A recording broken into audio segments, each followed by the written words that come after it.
Welcome to this very interesting video on logistic regression, and we will be implementing the logistic regression for CAT classifier. तो let us move।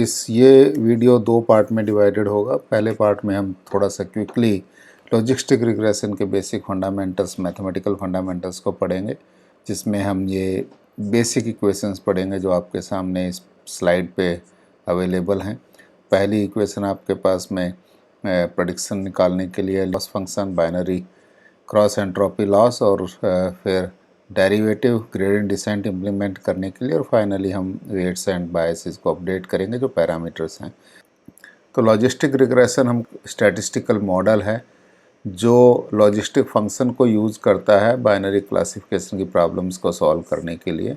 Logistic function जो है वो 0 या 1 आपके पास में output देगा। अगर वैल्यू बहुत ज़्यादा है तो आपके पास में वैल्यू 1 को अप्रोच करेगा जो लॉजिस्टिक फंक्शन है उसका आउटपुट, और अगर जो इनपुट है वो बहुत ज़्यादा नेगेटिव साइड में है तो उसको 0 को अप्रोच करेगा। तो इस पर्टिकुलर केस को समझने के लिए हम या इसको इम्प्लीमेंट करने के लिए हम ये फंक्शन यूज़ करते हैं इस तरीके का, जिसको हम कहते हैं सिग्मॉइड फंक्शन। और सिग्मॉइड फंक्शन में क्या है कि जो अगर इनपुट आप z मान के चल रहे हो तो z की वैल्यू जब बहुत ज़्यादा होगी तो ये 1 को अप्रोच करेगा, और z की वैल्यू जब बहुत कम है आपके पास में नेगेटिव साइड में है तो ये 0 को अप्रोच करेगा, और z की वैल्यू जब 0 है तो ये 0.5 देगा। तो ये सिग्मॉइड फंक्शन है जो हम यूज़ करेंगे। और जो आपका मॉडल है उसमें ये आप प्रेडिक्टेड आउटपुट आना चाहिए उसका, और ये जो y हैट है जो आउटपुट है उसका वो इंडिकेट करता है कि प्रोबेबिलिटी को इंडिकेट करेगा, और प्रोबेबिलिटी जब y की वैल्यू 1 है for given value of x। तो अगर एग्जांपल के तौर पे अगर हम एक कैट क्लासीफायर बना रहे हैं तो जो y हैट की वैल्यू है किसी भी इमेज के लिए, किसी भी इनपुट इमेज के लिए, वो उस पर्टिकुलर इमेज के कैट होने की प्रोबेबिलिटी को इंडिकेट करेगा। तो ये इस लाइन का मतलब है। सो y hat is the probability of y being true for given value of x।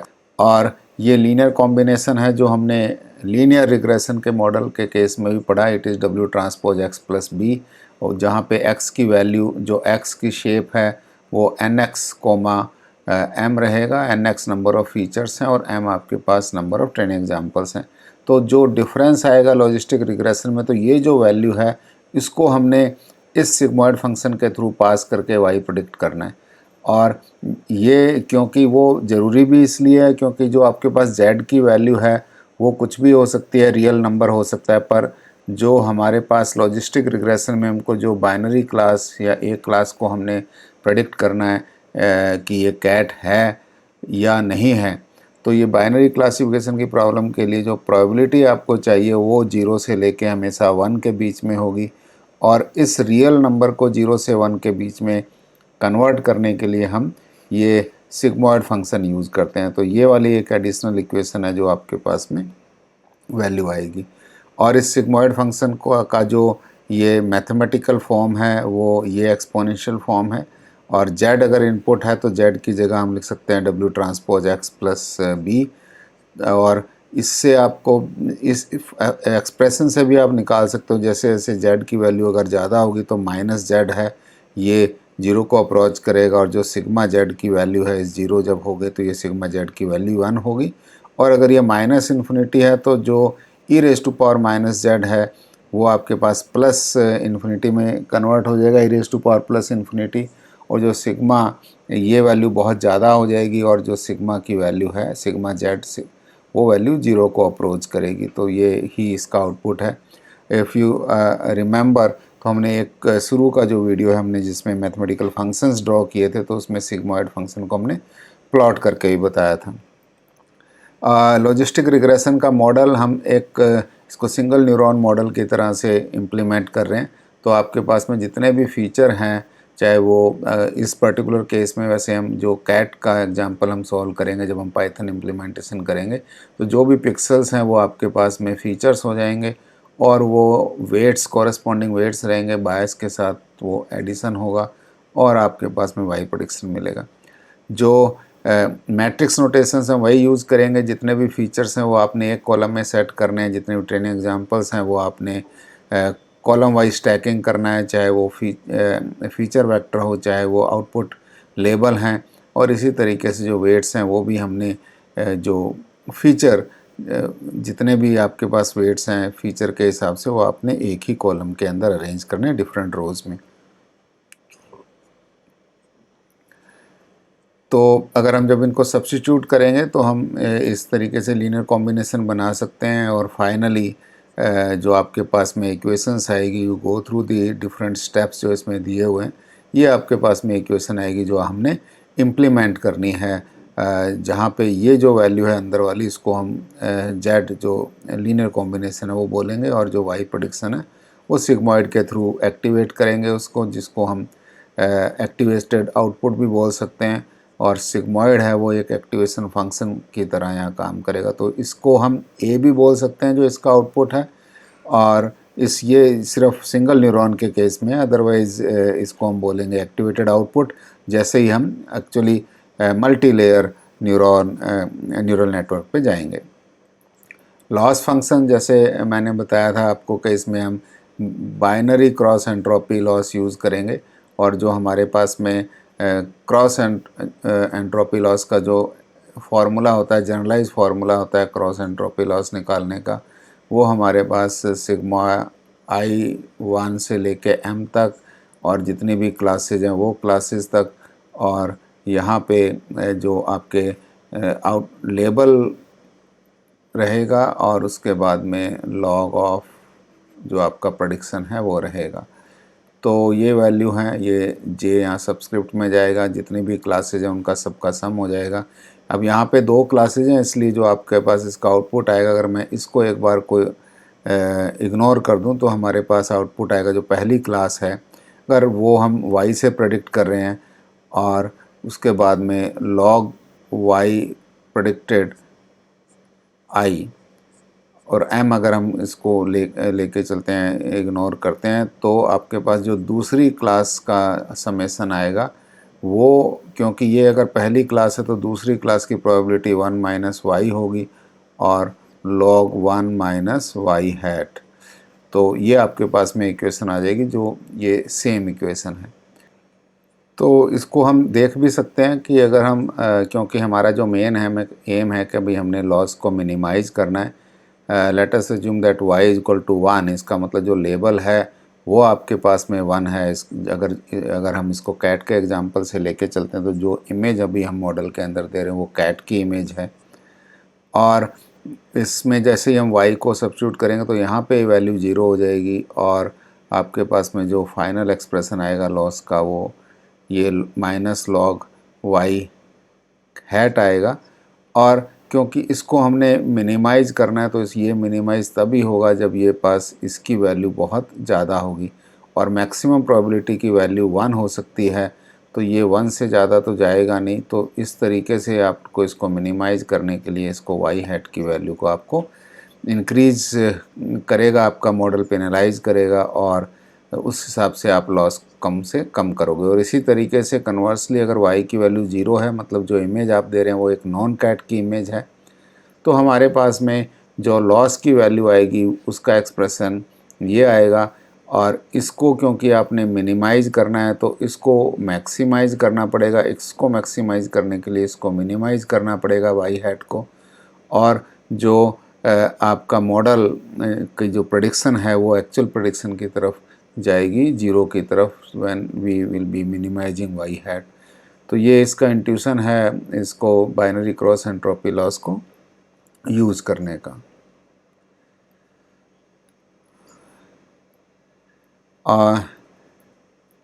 Am training examples के लिए हम जो लॉस है वो इस तरीके से लिख सकते हैं, और इसको अगर हम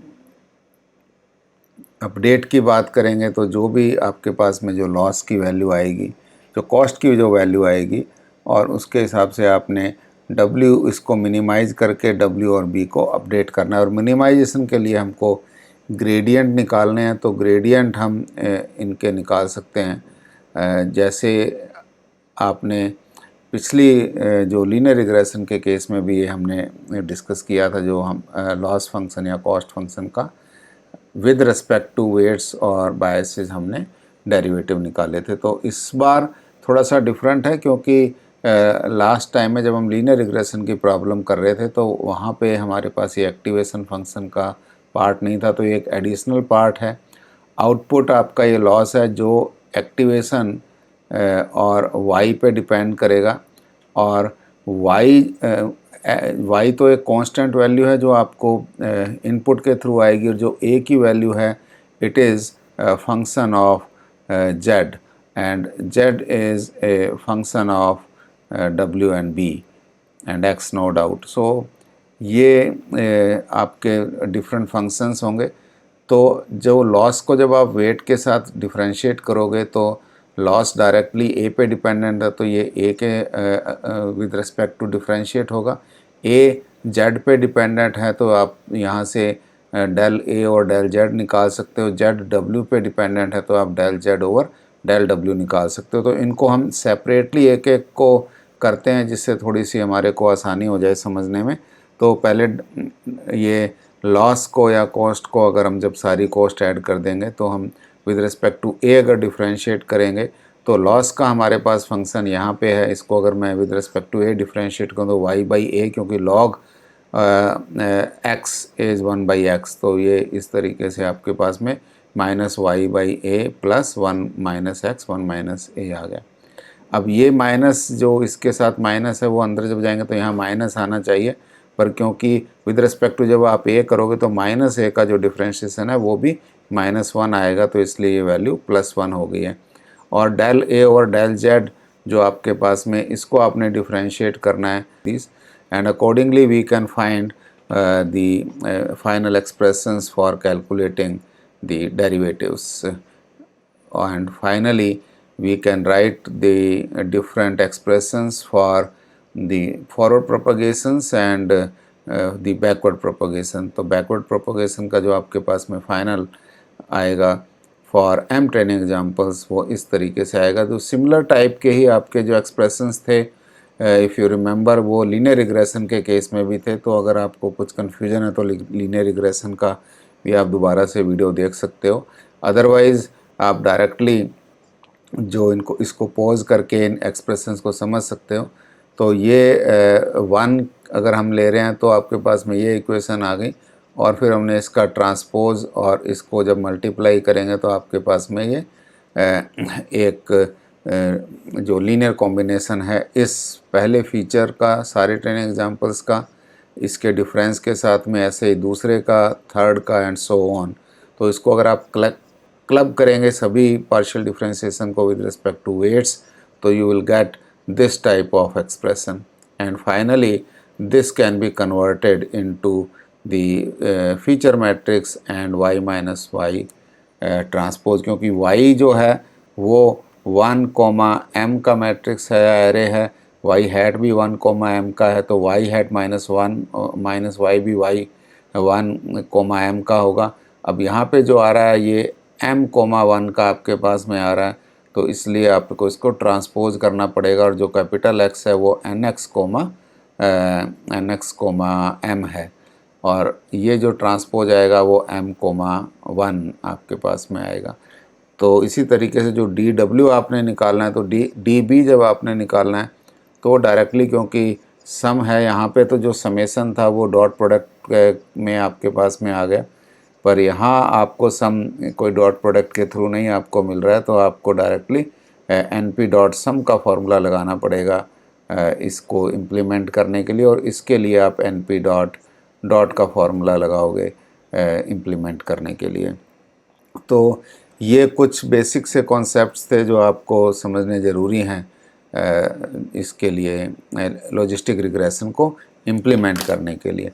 तो चलो अब हम इम्प्लीमेंटेशन पे चलते हैं लॉजिस्टिक रिग्रेशन की, और हम ये एज्यूम करते हैं कि आप एक कैगल के डाटा सेट हम उठाएंगे, और कैगल का डाटा सेट उठा के जो कैट और नो कैट का वहाँ पे अवेलेबल है उसको हम इम्प्लीमेंट करके देखेंगे इस लॉजिस्टिक रिग्रेशन के थ्रू।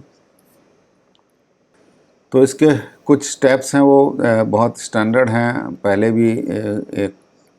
भी हमने ये डिस्कस किया है। तो सबसे पहले हमारे पास में एक कैगल पे अकाउंट होना चाहिए। अगर हमने कैगल से डाटा सेट को इंपोर्ट करना है तो डायरेक्टली कोलैब में, और अगर आपके पास कैगल का अगर आपके पास कैगल का अकाउंट है तो आप कैगल के अकाउंट को खोल सकते हो। और जैसे ही आप कैगल के अकाउंट को खोलोगे तो यहाँ पे जो ये डक वाला साइन है कैगल का, यहाँ से जाएं, सेटिंग्स में जाएं, और ये जो API है यहाँ पे इसको आपने API को पे क्लिक करना है, क्रिएट न्यू टोकन। जैसे ही आप ये क्रिएट न्यू टोकन पे क्लिक करेंगे तो एक जेसन फाइल डाउनलोड हो जाएगी जो आपके लैपटॉप पे या डेस्कटॉप पे आ जाएगी। तो जहाँ भी आप उसको सेव करेंगे, नहीं तो जो भी सेटिंग आपने दी हुई है या तो डाउनलोड में मिलेगी या आपके डेस्कटॉप पे मिलेगी, या जो भी सेटिंग आपने दी है। तो ये स्टेप करने के बाद में आपने इसको जो जैसन फाइल है डायरेक्टली कॉपी नहीं होगी। जैसे अभी मैंने कॉपी कमांड चलाई है तो ये कॉपी नहीं करेगा क्योंकि हमने इसको अपलोड नहीं किया है। तो पहले हमको अपलोड करना पड़ेगा। तो जैसे ही हम अपलोड करेंगे तो डेस्कटॉप पे मेरी एक जैसन फाइल पड़ी हुई है इसकी, तो ये हमारी फाइल है, इसको हमने इसके अंदर सेशन में अपलोड कर लिया। और जैसे ही हम इसको अपलोड करेंगे, क्योंकि ये हमको हर बार अपलोड करनी पड़ती है, जैसे ही आपका सेशन क्लोज़ करोगे तो ये फाइल चली जाएगी, और जैसे आप नेक्स्ट सेशन चलाओगे तो इसको आपको अपलोड करना पड़ेगा। तो ये कैगल डॉट जैसन आपके पास में आ गया। अब हम इसको अगर चलाएंगे तो ये कॉपी करेगा। CH मोड आप चेंज कर सकते हो, नहीं भी करोगे तो आपका काम चल जाएगा। तो ये एक अलग लिनक्स की कमांड है। आप देख सकते हो कि ये ओनर और ग्रुप और एनी के लिए ये जो मोड को भाई आप रीड कर सकते हो, राइट कर सकते हो, एग्जीक्यूट कर सकते हो 3 डिफरेंट कैटेगरी में।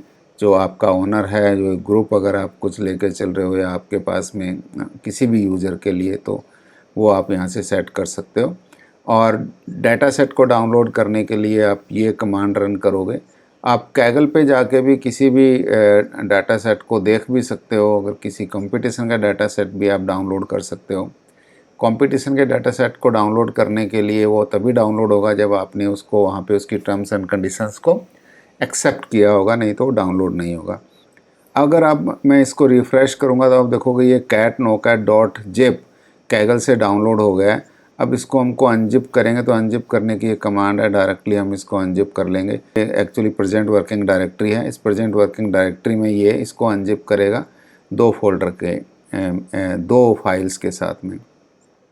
ये जो फाइलें हैं वो आपके पास में .h5 फॉर्मेट की हैं। तो आप अगर इसमें गूगल पे सर्च करेंगे F5 फॉर्मेट, तो यहाँ पे इसका डॉक्यूमेंटेशन आपके पास में दिया हुआ है। तो आप थोड़ा सा डॉक्यूमेंटेशन पढ़ेंगे तो आपको पता चल जाएगा भी किस तरीके का फ़ाइल फॉर्मेट है, कैसे इसमें इमेजेस या जो डाटा है वो आपका स्टोर रहता है। और इसके साथ ही जो इसको रीड करने के लिए आप डायरेक्टली रीड नहीं कर सकते। इसको रीड करने के लिए हमको H5 पाई जो लाइब्रेरी है वो यूज़ करनी पड़ती है पाइथन की।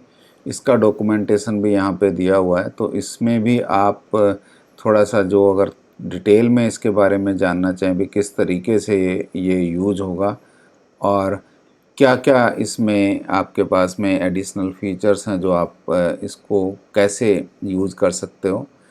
तो इंस्टॉल तो हमारे पास तो ये इंस्टॉल्ड ही है डायरेक्टली, क्योंकि हम कोलैब में काम कर रहे हैं। पर इसके अलावा जो इसमें किस किस तरह की आप फाइल्स के सिंटैक्स हैं जो आप यूज़ करोगे, तो ये सारे आपको इसके डॉक्यूमेंटेशन से मिल जाएंगे। तो जो हमने यूज़ करना है वो मैं साथ के साथ आपको एक्सप्लेन करूँगा। अदरवाइज़ जो आपने डिटेल में चाहिए तो आप डायरेक्टली यहाँ से डॉक्यूमेंटेशन से देख सकते हो। तो चलो, अब हमारे पास में डाटा आ गया है। इसके अंदर अब हमको यहाँ से डाटा हमने अपने एनवायरनमेंट में लेके आना है। तो ये आप जो डाटा है वो एनवायरनमेंट में आ जाएगा, और जो लिस्ट के थ्रू जो की है, ये कीज़ है इसकी HF पाई की आपके पास कमांड है। तो ये आपको बताएगा कि जो ट्रेन डाटा सेट है जो आपने H5 डॉट फाइल यूज़ करके इस ट्रेनिंग डाटा सेट को इसमें ट्रांसफ़र किया था, ऑब्जेक्ट बनाया, तो ये आपके पास में ट्रेनिंग और टेस्ट डाटा सेट के आएंगे। और इसके अंदर 3 क्लासेस हैं। पहली क्लास लिस्ट क्लासेस है, फिर ट्रेन सेट एक्स है, ट्रेन सेट वाई है। और अगर हम लिस्ट क्लासेस को फिर फर्दर देखें, एक्सप्लोर करें, तो उसमें पता चलेगा एक तो नॉन कैट और कैट की क्लासेस हैं। तो नॉन कैट वाला जो ज़ीरो लेबल रहेगा वो नॉन कैट का रहेगा, ये 1 इंडेक्स रहेगा इसका कैट के लिए। और अब आपको क्योंकि H5 फॉर्मेट से इसको हमको कन्वर्ट करना पड़ेगा NP एरे में, तो ये NP array train data set जो हमने यहाँ ऑब्जेक्ट बनाया था, और इसके अंदर आपको ट्रेन सेट X की वैल्यू चाहिए, जो यहाँ पे आपको पता चला कि ट्रेन डाटा सेट में जो ट्रेनिंग का डाटा है वो ट्रेन सेट X में है। तो ये इसको हमने एक अलग वेरिएबल में स्टोर कर लिया, तो जो X के बाद में हमने ओरिजिनल लगा दिया। तो ये हम इसका अगर अब हम शेप देखेंगे X और Y का, तो आपके पास 209, 64, 64, 3 होगा। 209 यहाँ पे ट्रेनिंग एग्जाम्पल्स हैं, 64 पिक्सल्स हैं इसके X और Y में, और 3 चैनल्स हैं। तो ये भी आपको चीज़ डॉक्यूमेंटेशन में मिल जाएगी कि भाई ये डॉक्यूमेंटेशन में मिल जाएगी, और रादर ये जो आप कैगल से भी डायरेक्टली ले सकते हो। जब जो डाटा सेट हमने इंपोर्ट किया है कैट वर्सेस नॉट कैट का, cat versus no cat, this is the data set that we are using. तो इस डाटा सेट में भी आपके पास में कुछ इन्फॉर्मेशन अवेलेबल होती है कि डाटा सेट किस तरीके का, फाइल फॉर्मेट जैसे लिखा है H5 है, इमेज का साइज इसमें लिखा है, ट्रेनिंग इमेजेस लिखा है 205, और टेस्ट इमेजेस लिखा है आपके पास 50। तो यहाँ से भी आप देख सकते हो कि किस तरीके से आपकी जो इमेजेस हैं वो स्टोर हैं। सिमिलरली हमने जो टेस्ट वाला जो डाटा था उसको भी ओरिजिनल और वाई में कन्वर्ट कर लिया, और फिर इसका जब हम शेप देखेंगे तो आपको 50 इमेजेस दिखेंगी 64 इंटू 64 इंटू 3 की। ये एक छोटा सा आपके लिए हमने एक इमेजेस को प्लॉट करने के लिए छोटा सा कोड लिखा है, जिसमें 16 इमेजेस, फर्स्ट 16 इमेजेस प्लॉट करा के देखिए आप। यहाँ पे 25 इमेजेस कितनी भी प्लॉट करा के देख सकते हैं। चलो हम इसको 5 कॉलम में सेट कर लेते हैं, तो ये जो इसका प्रोडक्ट है वो इसके बराबर होना चाहिए, नहीं तो आपकी जो एरर थ्रो करेगा। और अगर हमारे पास में ये वैल्यू ज़्यादा है, जो इसके अंदर रेंज वाली वैल्यू ज़्यादा है, तो सपोज मैंने इसको अगर 40 कर लेता हूँ, तो आपके पास 40 तक जाएगा, पर इमेजेस इसको मिलेंगी नहीं, तो एरर आएगी। अदरवाइज़ एरर नहीं आएगी, जैसे यहाँ पे अब एरर इसने दिया है। तो हमने अगर इसको 20 किया और इसको हम सपोज़ 5 कर लेते हैं, तो क्योंकि उसने तो 20 तक ही चलना है, तो यहाँ पे ये एरर नहीं देगा, पर जितनी भी इमेजेस हैं वो दिखा देगा। तो ये इमेज प्लॉट करने के लिए बहुत सिंपल कॉन्सेप्ट लगा के, और बाद में हमने अपने मैट्रिक्स नोटेशन के हिसाब से इसको सेट करना है। जो हमारा मैट्रिक्स नोटेशन है, जो हमने पढ़ा है, वो ये है कि जो भी आपके पास में इमेजेस हैं वो इस तरीके से अरेंज करने के जो पिक्सल हैं वो एक ही कॉलम में आए रो वाइज, और जो आपके पास नंबर ऑफ़ ट्रेनिंग एग्जांपल्स हैं वो हम उसको लगाएं अलग अलग डिफरेंट कॉलम्स में। तो अब हमने यहाँ पे इसका जो इस कमांड से, जो शेप वाली कमांड से 4 इसके पास आउटपुट आए, जो हमने पहले देखा है, इसमें 4 वैल्यूज़ हैं इस लिस्ट में। तो इन 4 वैल्यूज़ को हमने डिफरेंट 4 वेरिएबल्स में स्टोर कर लिया। एक एम ट्रेन बोला, एक number of pixels in X, Y and number of channels, और जो फीचर आएगा वो PX, PY और NC के मल्टीप्लिकेशन करने से आएगा। और जो टेस्ट की वैल्यू हैं एग्जांपल्स, वो हमारे पास यहाँ से जो फर्स्ट इसका आउटपुट है, वैल्यू है फर्स्ट शेप की, वो हमने एम टेस्ट के हिसाब से लिया, तो इसमें 50 आ जाएगा। और इसको हम चला के देख सकते हैं यहाँ पे कि ये जो एम ट्रेन है 205 है, और NX की वैल्यू 12288 है। इसको अगर हम इसको टेस्ट को अब चला के देखेंगे तो टेस्ट में 50 वैल्यू आएगी, और NX नो डाउट सेम ही रहेगा। एंड अब हमने इसको कन्वर्ट कर लिया यहाँ पे इस पर्टिकुलर कमांड से, फ्लैटन में स्टोर कर लिया इसको। ये जो आपके पास में पहला रीशेप है, इसमें रीशेप के अंदर हमने जो पैरामीटर दिया है वो X test X origin shape 0 दिया है। यहाँ हम डायरेक्टली बेसिकली, क्योंकि ये अगर शेप 0 है तो ये आपके पास एम ट्रेन की वैल्यू, हम यहाँ पे एम ट्रेन भी लिख सकते थे, तो थोड़ा छोटा हो जाता, तो it's better to write m train for this and here also इतना बड़ा लिखने की जगह हम यहाँ पे m train भी लिख सकते हैं। तो लेट अस राइट, सॉरी यहाँ m टेस्ट लिखेंगे क्योंकि ये टेस्ट वाला केस है। तो इसको अब हमने रीशेप कर लिया और फाइनली अगर आप अब इसके ऐसे ही हमने इसके लेबल्स को रीशेप कर लिया। यहाँ पे अगर मैं एक सेल ऐड करके इसका शेप देखना चाहूँ, अब train underscore set underscore x underscore flatten, तो ये आपका जो शेप है वो क्या आना चाहिए, वो आना चाहिए number of training examples in rows and sorry number of training examples number of features multiplied by sorry, तो जो आपका शेप आना चाहिए क्या आना चाहिए, features number of rows number of features, rows are equal to number of features and the columns are equal to number of training examples. तो ये आपको यहाँ पे आ रहा है। तो ये फाइनली हमने इसको कन्वर्ट कर लिया, क्योंकि जब हम ट्रेन यहाँ ये जो वैल्यू है ये 209 रहेगी और यहाँ पे -1 है कि जितने बाकी जो हैं वो सभी को एक कॉलम में डाल देगा। तो इसने सभी जो 1 2 2 8 8 हैं PX PY और उनको सबको एक कॉलम में डाल दिया, फिर इसको ट्रांसपोज कर लिया, इसलिए हमको ये 1 2 2 8 8, 209 आ रहा है। तो ऐसे ही हमने इसको भी कर लिया है। फिर हम इसको नॉर्मलाइज करेंगे, अगर नॉर्मलाइज नहीं करेंगे तो हमारा कन्वर्जेंस का इशू आता है, कन्वर्ज नहीं होता है, आउट ऑफ बाउंड चला जाता है। तो इसको हमको नॉर्मलाइज करना ज़रूरी है। तो और मैक्सिमम वैल्यू इस केस में कोई ये जो वैल्यूज़ हैं वो जनरली ऐसा नहीं है कि नॉर्मली डिस्ट्रीब्यूटेड होती हैं या कुछ और है, तो हम इसको नॉर्मलाइज करते हैं मैक्सिमम वैल्यू से, तो जिससे आपकी जो वैल्यूज़ हैं वो 0 से लेके 9 के बीच में 0 से लेके 1 के बीच में आ जाएं सारी, अगर जब हम इसको मैक्सिमम वैल्यू से और 255 इज़ द मैक्सिमम वैल्यू। हम मैक्सिमम डायरेक्टली भी निकाल के कर सकते थे मैक्स से, पर हम उससे नहीं करते हैं क्योंकि कई बार अगर आपने इमेज में कुछ और एनहांसमेंट किया कुछ किया तो इन एनी केस उसकी वैल्यू 255 से ऊपर नहीं होगी। बट अदरवाइज़ किसी इमेज कोई ऐसी हो सकती है जहाँ पे आपकी पिक्सल इंटेंसिटी कभी भी 255 तक ना आ जाए, जो मैट्रिक्स में आपके पास 255 की वैल्यू ना आए। तो बेटर ये है कि हम उसको 255 जो एक्चुअली मैक्सिमम वैल्यू है उसके साथ इसको करें। अब ये बहुत सिंपल कोड है, जो ये कोड बिल्कुल वही कोड है जो हमने यूज़ किया था लीनियर रिग्रेशन के लिए, और सेम कोड से हम इसको यहाँ पे कर रहे हैं लॉजिस्टिक रिग्रेशन में इमेज क्लासिफिकेशन के लिए। तो कोड में कोई चेंज नहीं है, कोई मतलब बहुत मेजर चेंज नहीं है, जहाँ सिर्फ फॉर्मूले जो हमने थोड़े से अलग लिए हैं वही चेंज है, बाकी सिंटैक्स कोई चेंज नहीं है। तो मैं आपको अभी इसको एक्सप्लेन भी कर देता हूँ। तो लीनियर रिग्रेशन के कॉन्सेप्ट में एस्पेक्ट में मैं इसको आपको बताऊँगा, जिससे जो कन्फ्यूज़न नहीं रहना चाहिए कि भाई लीनियर। तो अगर आप पुराना कोड देखेंगे लीनियर रिग्रेशन का पिछले वीडियो का, तो ये इसमें कोई चेंज नहीं है, यहाँ पे आपके पास कोई चेंज नहीं है।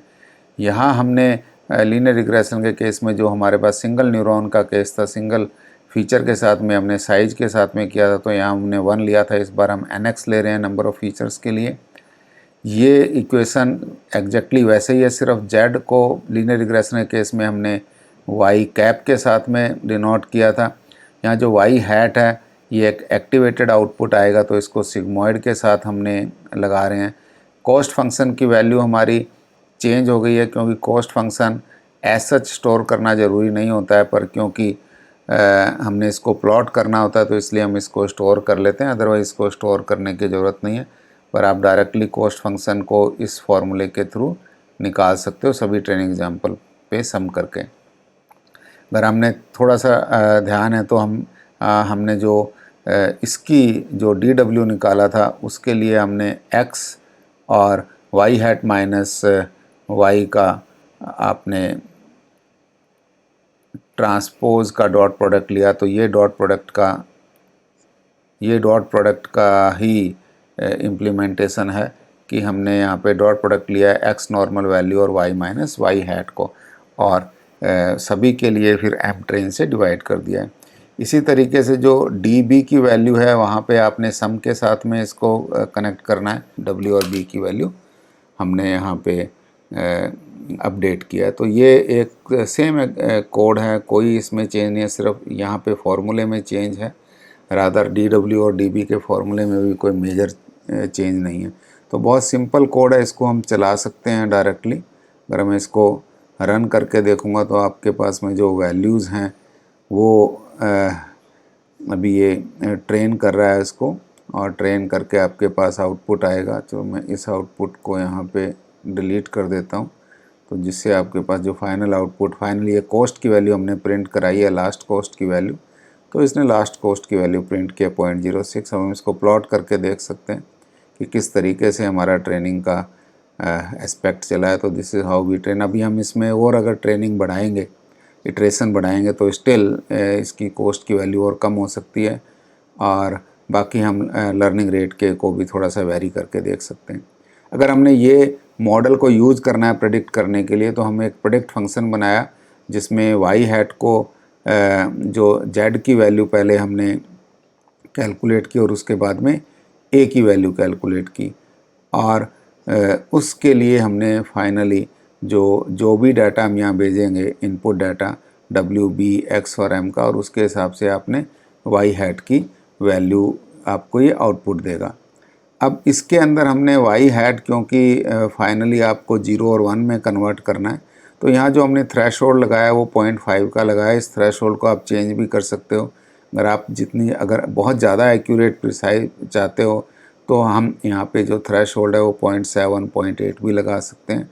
It is up to you. तो हमारे पास ये रिटर्न वाई हैट को रिटर्न करेगा। तो ये जैसे एक एग्जांपल है कि भाई हमने एग्जांपल क्या है कि जो ट्रेनिंग का हमारे पास में क्या एक्यूरेसी आई है, उसने ट्रेनिंग को कैसे प्रेडिक्ट किया, इसके लिए ये हमने जो ट्रेनिंग वाला डाटा था वो इसके ओके, तो इसको पहले मेरे को एग्जीक्यूट करना पड़ेगा इस सेल को, और उसके बाद में ही मैं ये सेल एग्जीक्यूट कर पाऊँगा। तो जब हम इस सेल को एग्जीक्यूट कर रहे हैं तो ये आप डाटा देख सकते हैं कि जो ट्रेनिंग को इसने किस तरीके से प्रेडिक्ट किया है, और जो ट्रेनिंग सेट था हमारा लेबल, वो बिल्कुल अगर आप देखोगे तो काफ़ी मैच ही कर रहा है एग्जैक्टली। और यहाँ से हम sklearn से कन्फ्यूजन मैट्रिक्स जो हमने पढ़ा है पहले भी, कन्फ्यूजन मैट्रिक्स को हम प्लॉट करा के देख सकते हैं। ये कन्फ्यूजन मैट्रिक्स हम अपने आप भी बना सकते हैं, ऐसा ज़रूरी नहीं है कि कन्फ्यूजन मैट्रिक्स को हम प्रिंट sklearn का ही यूज़ करें। सिर्फ हमको ट्रू फॉल्स और false positive, true positive, false negative and true negative की वैल्यू निकालनी होती हैं। तो इसमें अगर आप देखो जो ट्रू नेगेटिव और फॉल्स, जो ट्रू पॉजिटिव है वो 137 आ रहा है, ट्रू पॉजिटिव 172 आ रहा है, तो ये बाकी 0 हैं। फॉल्स तो 100% एक्यूरेसी है ट्रेनिंग के लिए। पर जब आप टेस्ट को इसको प्रेडिक्ट करके देखोगे तो you will find the accuracy for test is very very low. तो ये आपका ओवर फिटिंग का केस हो जाता है, जिसमें जो टेस्ट ट्रेनिंग में तो एक्यूरेसी आपके पास काफ़ी आती है और टेस्ट की एक्यूरेसी कम होती है। तो इसमें जो सही आपके पास वैल्यूज हैं वो 15 + 4 ही हैं। तो अगर इसको हमने थोड़ा बहुत इम्प्रूव करना है तो हम अभी नंबर ऑफ इटरेशन बढ़ा सकते हैं, जो लर्निंग रेट है उसको भी कम कर सकते हैं। 38% अभी एक्यूरेसी आ रही है टेस्ट पे। तो ये हम डायरेक्टली एक्यूरेसी स्कोर sklearn जो मैट्रिक्स है वहाँ से भी हम कैलकुलेट कर सकते हैं। तो ये था all about the implementation of logistic regression, जो आप डायरेक्टली बहुत सिंपल पाइथन कोड के हिसाब से कर सकते हैं। इसको हम फंक्शंस में भी चेंज कर सकते हैं सारे कोड को, but it's a very simple code जो आप इमेज क्लासिफिकेशन के लिए यूज कर सकते हो लॉजिस्टिक रिग्रेशन का। So thank you very much for watching this video.